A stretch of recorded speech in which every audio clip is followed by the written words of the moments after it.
My name is Megha और आज मैं आपके लिए लाई हूँ कुछ ऐसे ही ग्रामर्स रूल्स जो हम ऑलरेडी बहुत से पढ़ चुके हैं और आज हम बात करने वाले हैं 16 to 20 यानी कि 5 और ग्रामर रूल्स के बारे में। तो प्लीज़ एक बार सेशन को लाइक एंड शेयर कर दीजिए ताकि और भी ज़्यादा स्टूडेंट्स हमसे कनेक्ट कर पाएँ।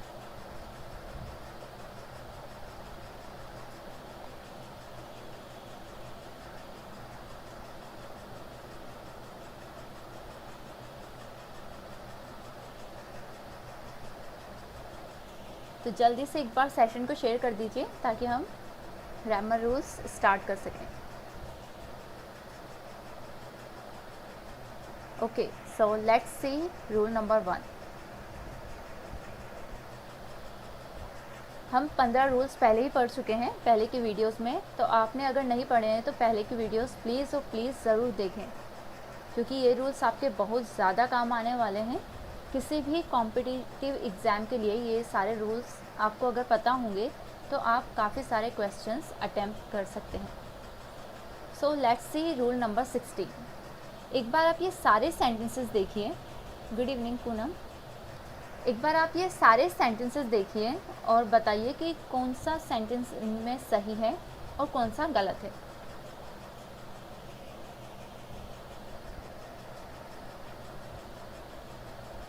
चलिए देखते हैं। ये वाला सेंटेंस सही है, जस्ट अ सेकेंड।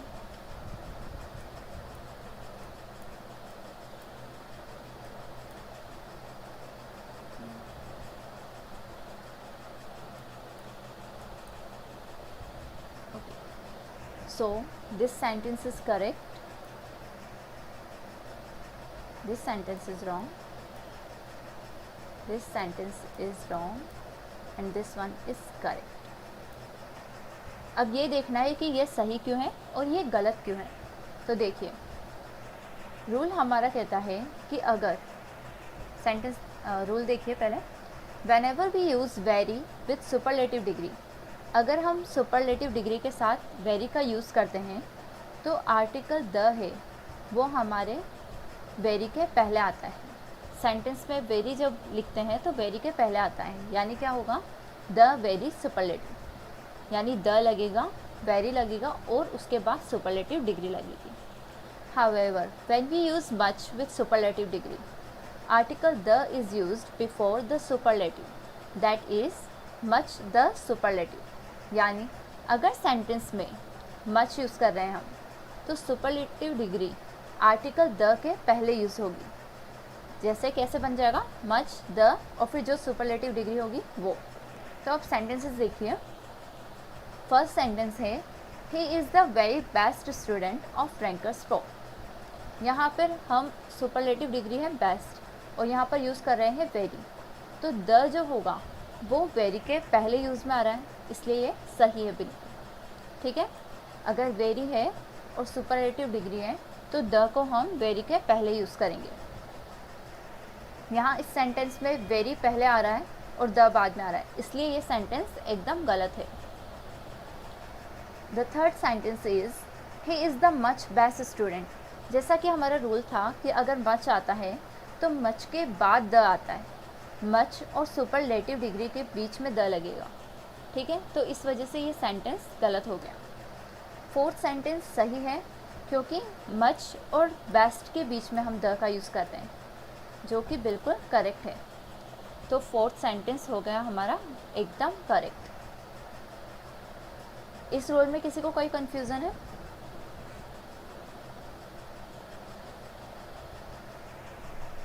देखिए एक बार और देख लीजिए।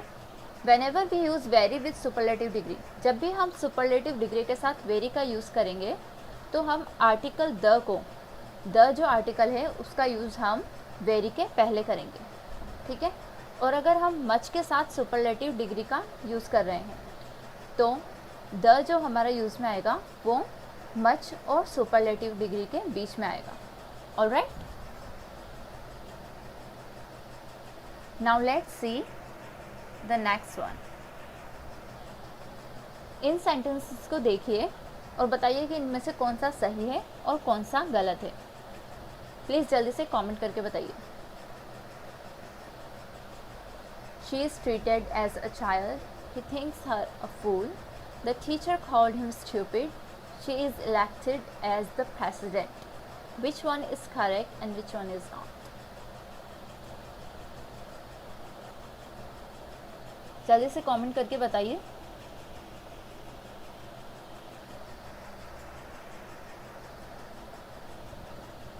जल्दी से सभी एक बार सेशन को शेयर कर दीजिए और इन क्वेश्चंस का, इन सेंटेंसेस को देखिए और इनमें कौन सा सही है और कौन सा गलत है, प्लीज़ एक बार कमेंट करके बता दीजिए।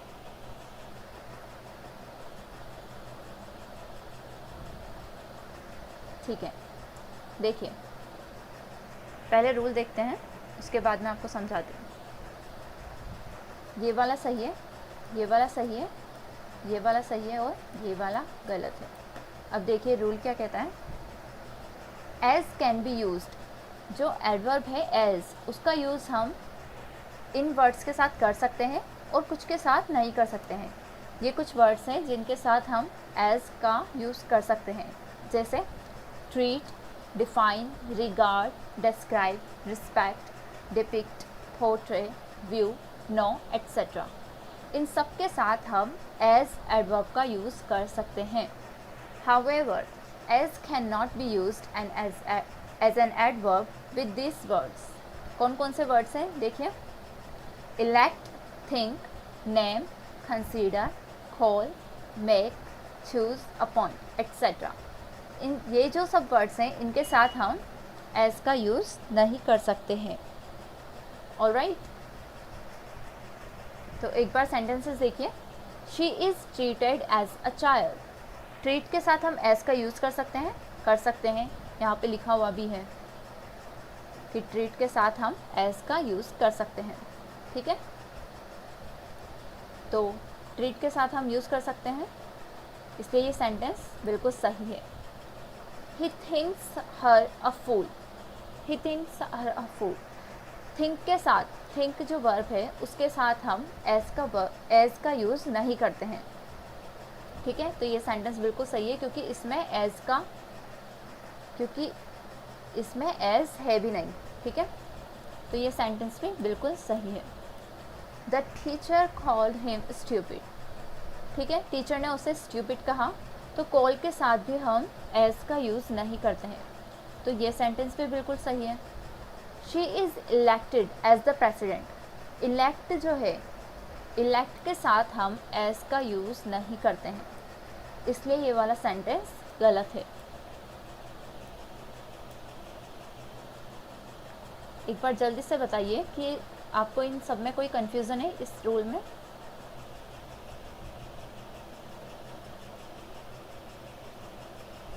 No, I am not in Unacademy.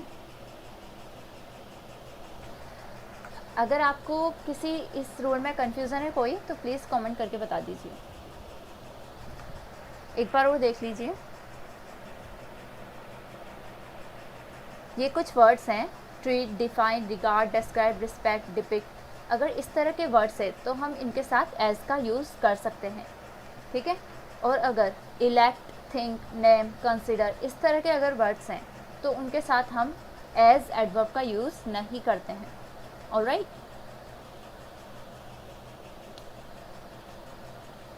now let's move on to the next rule, the use of conjunction although का यूज़ हम देखेंगे। अब ये 3 सेंटेंसेस है, आपको इनमें बताना है कि कौन सा सही है और कौन सा गलत है। प्लीज़ जल्दी से कमेंट करके बताएं।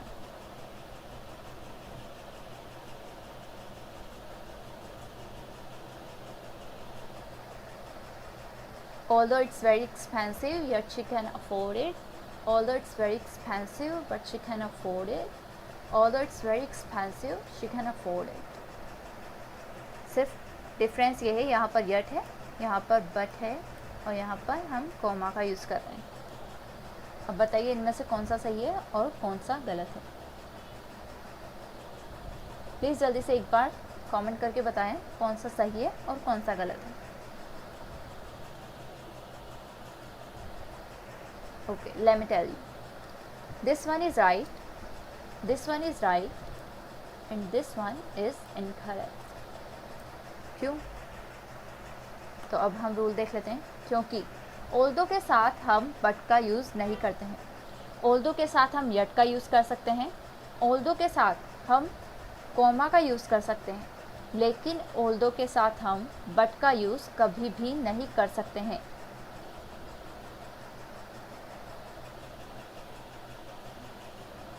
ठीक है, तो अगर इसमें कोई कंफ्यूज़न है तो देख लीजिए एक बार रूल।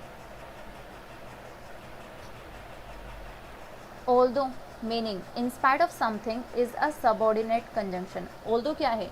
एक सबऑर्डिनेट कंजंक्शन है, जिसका मतलब क्या होता है? This means that the clause which it introduces is a subordinate clause which needs a main clause to make its complete. Subordinate clause क्या होता है? जिसको एक क्लॉज की ज़रूरत हो, मैन क्लॉज की ज़रूरत हो उसके सेंस को कंप्लीट करने के लिए। ठीक है, तो ऑल्दो क्या है? एक सबऑर्डिनेट क्लॉज है। Sometimes, although as a subordinate clause may take yet in the main clause। ठीक है, कभी कभी although के साथ हम yet का यूज़ कर सकते हैं। However, although as a subordinate clause never takes but in main clause। यानी although के साथ हम yet का यूज़ कर सकते हैं, कोमा का यूज़ कर सकते हैं, लेकिन हम कभी भी but का यूज़ नहीं कर सकते हैं। ऑल राइट,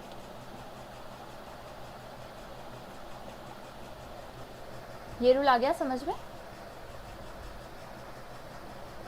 ऑल्दो का यूज़ हम जेट के साथ कर सकते हैं, कोमा के साथ कर सकते हैं, लेकिन बट के साथ कभी नहीं कर सकते हैं। ऑल्दो के साथ बट कभी नहीं आएगा, इतना आपको ध्यान में रखना है। ऑल राइट, एनी कन्फ्यूज़न और any doubt in this rule? No? Alright, now let's move on to the next rule. Rule number 19। ये कुछ sentences हैं, इनमें देखिए और बताइए कि क्या मिस्टेक है, कौन से सही है और कौन से गलत है, और अगर कोई गलत है तो उसमें मिस्टेक क्या है।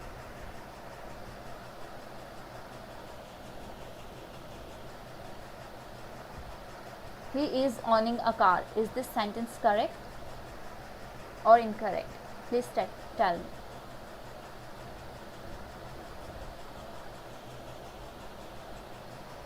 जल्दी से एक बार बताइए कि ये सारे सेंटेंसेस कौन सा सही है, कौन सा गलत है, और गलत है तो क्या चीज़ गलत है इनमें। Take your time and tell me fast.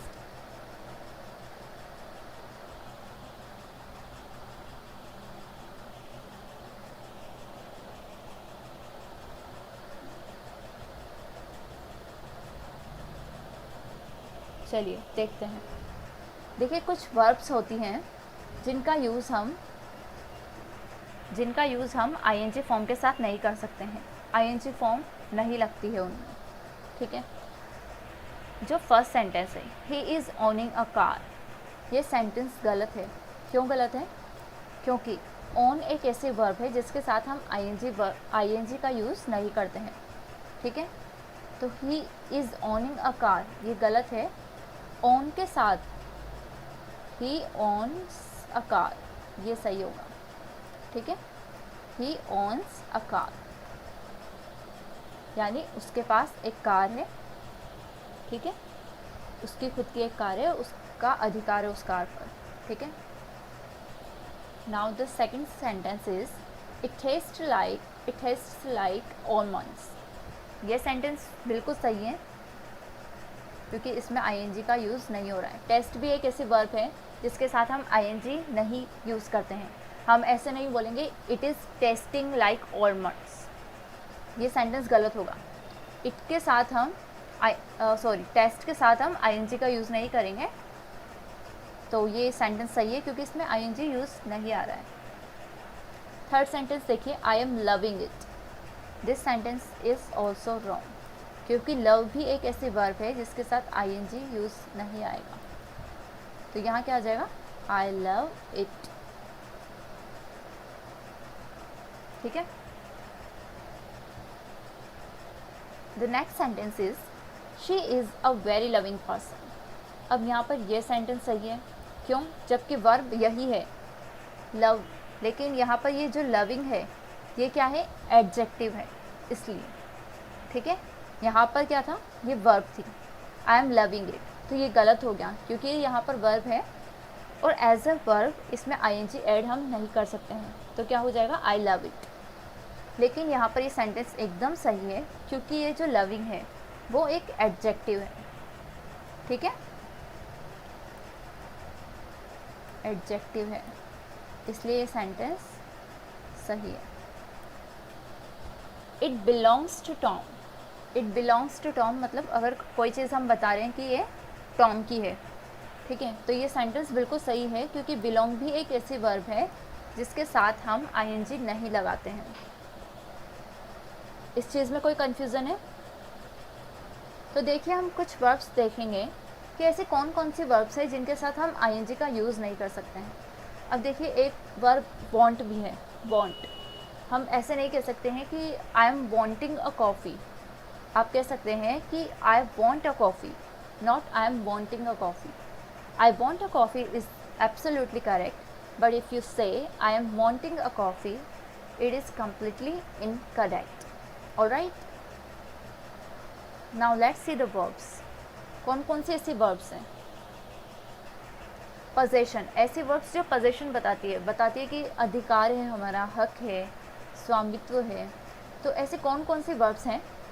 On, belong, have, include, of, etcetera. ऐसी जो वर्ब्स है जो पोजेशन बताती हैं, ठीक है, अधिकार बताती है, तो उनके साथ हम आईएनजी वर्ब का यूज़ नहीं करते हैं। परसेप्शन, जैसे सी, देखना, smell, taste, hear, seem, appear, etcetera, इस तरह के जो वर्ब्स हैं, ठीक है, आप ये बोल सकते हैं इट सीम्स गुड, ऐसे नहीं बोलेंगे इट इज़ सीमिंग गुड। ठीक है, तो आप इनके साथ भी आईएनजी का यूज़ नहीं कर सकते हैं। कुछ फीलिंग टाइप के वर्ड्स होते हैं जैसे लव, नो, वांट, वांट का मैंने आपको एग्जांपल बताया था, आई वांट अ कॉफ़ी सही है, I am wanting a coffee is incorrect. Need के साथ भी आप यही बोल सकते हैं I need something to eat या I need a glass of water, तो ये ठीक है, लेकिन आप आई एम नीडिंग नहीं बोल सकते हैं, आप आईएनजी का यूज़ नहीं कर सकते हैं। लाइक है, डिज़ायर है, हेट, विश, इन सब के साथ आप आईएनजी का यूज़ नहीं कर सकते हैं। Is there any confusion in this rule? Please let me know in the comments. अगर आपको कोई कन्फ्यूज़न है तो प्लीज़ एक बार कमेंट करके बता दीजिए। ठीक है, इसमें एक आपको हैव का ध्यान रखना है। जैसे अगर सेंटेंस है I have a car, I have a car मतलब मेरे पास एक कार है। अब इसमें आप हैव का यूज़ वर्ब में जब हम आईएनजी लगाएंगे तो इस तरह से आप कर सकते हैं, जैसे I am having breakfast now, मैं अभी ब्रेकफास्ट कर रहा हूँ, तो यहाँ पर हैविंग ठीक है, इस चीज़ का आप ध्यान रखिएगा। ऑलराइट, तो अगर आपको कोई कन्फ्यूज़न नहीं है तो ओके, आई थिंक किसी को कोई कन्फ्यूज़न नहीं है इस रूल में। So now let's move on to the next and last rule.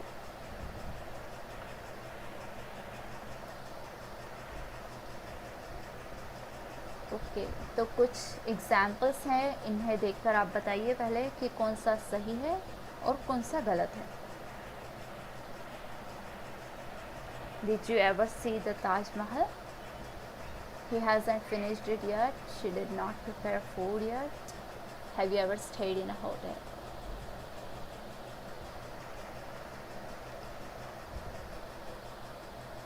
देखिए, कुछ वर्ड्स होते हैं जिनका यूज़ हम सिर्फ परफेक्ट टेंस में ही करते हैं। ठीक है, जैसे एवर है, येट है, ठीक है, और भी वर्ड्स हैं, वो अभी हम देखेंगे कि कौन कौन से ऐसे वर्ड्स हैं जो सिर्फ परफेक्ट टेंस में ही यूज़ में आते हैं। अब इन एग्जाम्पल्स को देखिए आप, पहले हम चलो रूल देख लेते हैं। रूल क्या है? There are certain words which are always used in perfect tense. Ever, never, yet, already, now, just now, until, always, up to now, etc. ये कुछ वर्ड्स होते हैं जिनका यूज़ हम सिर्फ और सिर्फ परफेक्ट टेंस के लिए करते हैं। परफेक्ट टेंस में ये सब वर्ड्स यूज़ में आते हैं, ठीक है। तो अब ये सेंटेंसेस देखिए। अब क्या ये सेंटेंस सही है? क्योंकि एवर आ रहा है, लेकिन यहाँ पर ये परफेक्ट टेंस नहीं है। ये कौन सा टेंस है? डिड के साथ फर्स्ट फॉर्म आ रही है, यानी पास्ट सिंपल टेंस है। तो जैसा कि हमने रूल में देखा था कि कुछ वर्ड्स होते हैं जिनके साथ सिर्फ और सिर्फ हम परफेक्ट टेंस का ही यूज़ करते हैं। तो एवर उनमें से एक वर्ड है, ठीक है। तो यहाँ पे परफेक्ट टेंस जो है वो यूज़ में आना चाहिए। परफेक्ट टेंस क्या होगा? Have you ever seen the Taj Mahal, ठीक है। डिड के साथ क्या आ जाएगा? डिड की जगह क्या आ जाएगा? हैव आ जाएगा, क्योंकि ये परफेक्ट टेंस तो है ही नहीं। और परफेक्ट टेंस के कौन से होते हैं? जैसे प्रेजेंट परफेक्ट टेंस होता है, पास्ट परफेक्ट टेंस होता है, फ्यूचर परफेक्ट टेंस होता है। तो आप यहाँ पर या तो हैव लगा सकते हैं या हैड लगा सकते हैं, क्योंकि दोनों ही परफेक्ट टेंस है। तो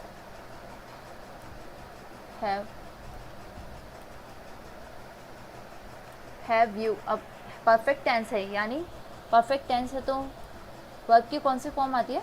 थर्ड फॉर्म आती है। तो यहाँ पे क्या हो जाएगा? सीन हो जाएगा। सी सो सीन, तो थर्ड फॉर्म क्या होती है? सीन होती है, ठीक है। तो सेंटेंस क्या होना चाहिए? Have you ever seen the Taj Mahal, क्या आपने कभी ताजमहल देखा है? तो ये सेंटेंस तो पहले क्या था? गलत था, और उसको सही करेंगे तो क्या आ जाएगा? हैव आ जाएगा और सीन आ जाएगा। सेकेंड सेंटेंस है ही हैज़न्ट फिनिश्ड इट येट। तो ये सेंटेंस सही है या गलत है? ये सेंटेंस एकदम सही है। क्यों? क्योंकि यहाँ पर येट आ रहा है, और येट के साथ हम परफेक्ट टेंस का ही यूज़ करते हैं, और ये ऑलरेडी परफेक्ट टेंस में है ये सेंटेंस, क्योंकि हैज़ के साथ थर्ड फॉर्म आ रही है यहाँ पर। ये सेंटेंस एकदम करेक्ट है। Now let's see the third sentence. She did not prepare food yet. उसने अभी तक खाना नहीं बनाया। अब यहाँ पे भी येट आ रहा है। According to this perfect tense should be use, ठीक है। परफेक्ट टेंस का यूज़ होना चाहिए, लेकिन ये कौन सा टेंस है? ये तो पास्ट सिंपल है। तो यहाँ पर क्या आना चाहिए? डिड नॉट की जगह क्या आना चाहिए? हैज़न्ट, ठीक है। शी क्या है? सिंगुलर है, तो सिंगुलर के साथ हम सिंगुलर वर्ब का ही यूज़ करेंगे, सिंगुलर हेल्पिंग वर्ब का, यानी हैज़ का करेंगे, ठीक है। हैज़न्ट, ठीक है, इसको हैज़ के साथ नॉट आ जाएगा। शी हैज़ नॉट, प्रिपेयर का क्या हो जाएगा? Prepared. She has not prepared food yet. उसने अभी तक खाना नहीं बनाया। तो ये सेंटेंस गलत था, इसको हमने सही किया, तो डिड नॉट की जगह क्या आ जाएगा? हैज़ नॉट, और प्रिपेयर का प्रिपेयर्ड हो जाएगा। Now the last sentence is have you ever stayed in a hotel. क्या आप कभी होटल में रुके हैं? तो यहाँ एवर आ रहा है, यानी कि परफेक्ट टेंस में जो आता है, एवर हमेशा परफेक्ट टेंस में आता है, तो परफेक्ट टेंस है ऑलरेडी। यहाँ पर हैव है, हैव के साथ वर्ब की थर्ड फॉर्म है स्टेड, तो ये सेंटेंस एकदम सही है। इस रूल में कोई कंफ्यूजन है? ऑलराइट, तो रूल क्या था? There are certain words which are always used in perfect tense. कुछ वर्ड्स होते हैं जिनका यूज़ हम सिर्फ और सिर्फ परफेक्ट टेंस में ही करते हैं। For example ever, never, yet, already, now, just now, until, always, up to now. इन सभी वर्ड्स का यूज़ हम सिर्फ और सिर्फ परफेक्ट टेंस में करते हैं। आई होप आज के आपको पांचों रूल्स अच्छे से समझ में आ गए होंगे। अगर आपने चैनल को अभी तक सब्सक्राइब नहीं किया है तो प्लीज़ सब्सक्राइब कीजिएगा, और ऐसे ही और वीडियोस देखने के लिए रेडी रहिएगा, और एक नोटबुक तैयार कर लीजिए इन सब रूल्स की, ताकि आपको ये सब रूल्स एक ही साथ मिल जाए, क्योंकि ये सारे रूल्स आपके कॉम्पिटिटिव एग्ज़ाम्स के लिए काफ़ी ज़्यादा हेल्पफुल रहेंगे। कई बार एरर डिटेक्शन के क्वेश्चन ऐसे रूल्स से आते हैं और आप समझ नहीं पाते। तो guys, thank you for watching, goodbye, take care.